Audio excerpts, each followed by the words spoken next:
Bicara mengenai mobil low cost green car atau LCGC, Honda tentunya tidak mau kalah dengan para kompetitornya. Maka setelah regulasi LCGC beredar, Honda segera bergerak cepat dengan membuat varian LCGC dari Honda Brio yang sudah sebelumnya ada dengan nama Honda Brio Satya. Nah, di belakang saya ini adalah Honda Brio Satya varian tertinggi yaitu tipe E yang akan kita review bersama. Mari kita lihat bersama. Melihat desainnya, Honda Brio Satya ini memiliki dimensi yang cukup kecil dibandingkan LCGC yang lainnya.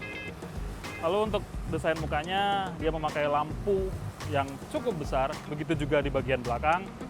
Nah, untuk tipe E atau yang paling tinggi, dia dibekali juga dengan fog lamp. Pindah ke samping, bisa dilihat velg yang dipakai velg berukuran 14 inci, seperti juga pada varian lainnya dari SA maupun E. Lalu di bagian belakang ada tambahan wiper di bagian belakang. Selain itu, yang menandakan bahwa mobil ini adalah mobil LCGC, terdapat beberapa elemen lokal seperti adanya emblem Honda Prospect Motor, lalu tulisan Brio Satya, dan lambang khas LCGC yang disematkan pada setiap mobil. Kalau di Brio ini ada logo yang entah bunga teratai atau bunga melati. Nah, sekarang kita lihat bagasinya. Sebelum saya buka bagasinya, di bagian kaca ini ternyata ada sebuah peringatan menarik, yaitu gunakan bahan bakar minimal oktan number 92. Ini berarti mobil ini meskipun LCGC, dia harus mengkonsumsi Pertamax. Tidak boleh sembarangan misalkan minum premium. Oke, kita buka. Bisa dibilang untuk membuka bagasi ini agak repot karena harus menggunakan kunci ataupun menggunakan tuas di bagian samping kursi pengemudi. Jadi dia tidak menyediakan handle pembuka di kaca.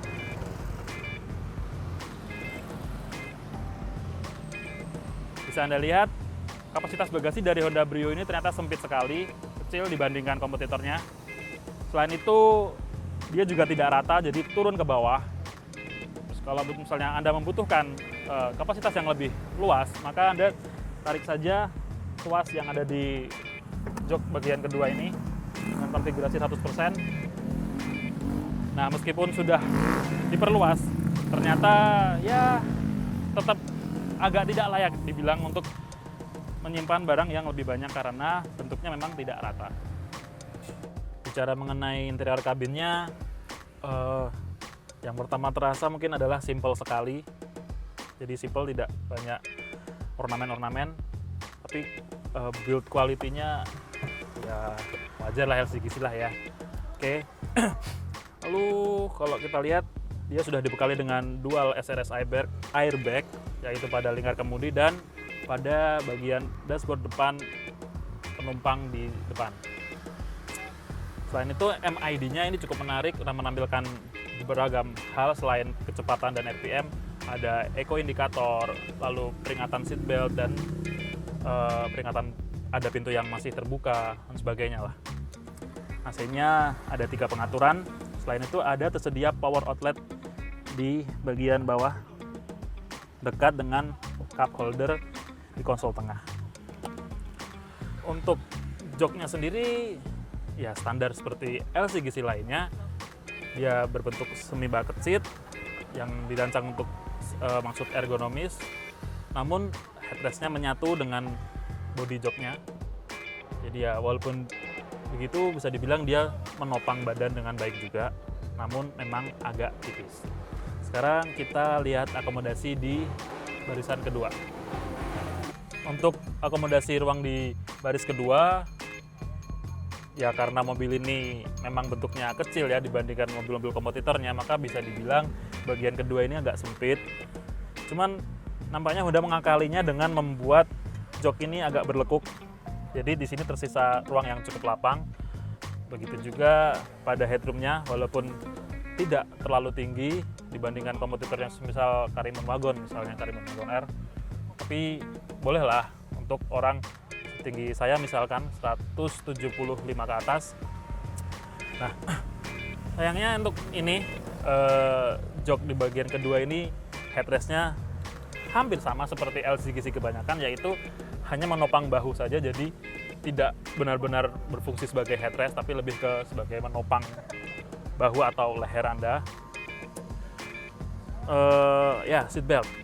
Dia tidak 3-point seat belt, jadi hanya 2 di bagian kanan kiri saja yang pakai seat belt utama, dan yang bagian tengah, penumpang bagian tengah hanya mendapatkan seat belt untuk pinggang saja, dia tidak 3-point.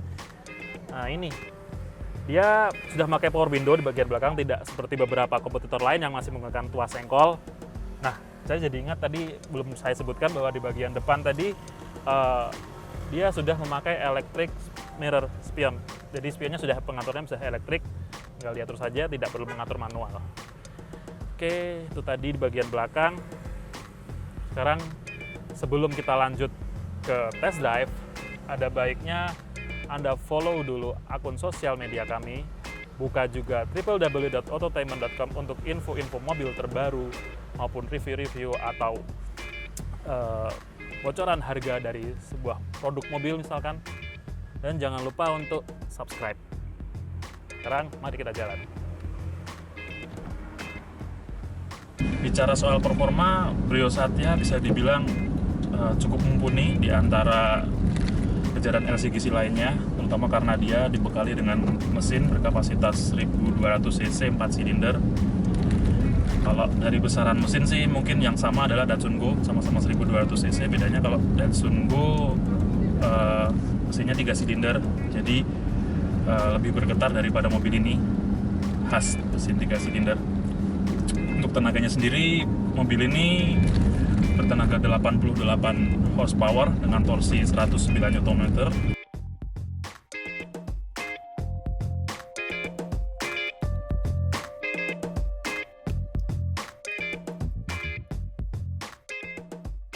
Mobil ini menggunakan velg berukuran 14 inci, yang mana dia sedikit tidak cocok untuk digunakan bermanuver dalam kecepatan tinggi, karena beberapa kali saya melakukan manuver agak terasa oleng. Ya maklumlah, mobil ini memang ditujukan untuk perkotaan, makanya juga suspensinya bisa dibilang empuk. Selain itu, penggunaan dari velg berdiameter 14 inci tadi ada keuntungan lain, yaitu road noise-nya tidak terlalu berisik, tidak terlalu bising, sehingga dalam kabin cukup kedap.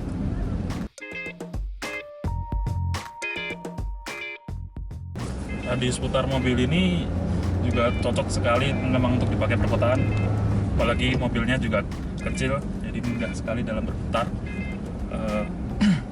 Mobil ini menggunakan transmisi manual 5 percepatan.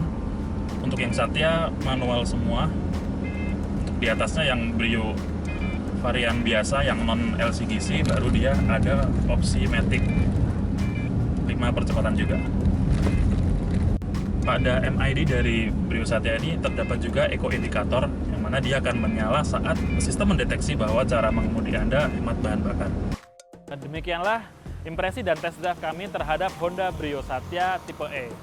Dapat disimpulkan bahwa mobil ini memiliki performa yang cukup mumpuni dibandingkan kompetitor-kompetitor lain di kelasnya, terutama dengan penggunaan mesin berkapasitas 1200 cc 4 silinder yang dipakai oleh mobil ini. Nah, sayangnya memang mobil ini cukup kecil dan ruang di bagian belakangnya sempit, sehingga agak sedikit kalah jika dibandingkan kompetitor lain dalam hal kapasitas, termasuk kapasitas bagasi. Nah, mobil ini dibanderol dengan harga 114 juta hingga 125 juta rupiah, tergantung di kota mana Anda membelinya. Sekian dari kami, sampai jumpa di review selanjutnya. Jadi kamu diam di sini, setelah nanti aku beri kode, kamu gini toh, kamu di sini tetap. Tapi nanti aku nyalip kan gini. Nanti aku yang ke kanan. Ke sinimu. Kamu jangan ke sini, aku ketobrok.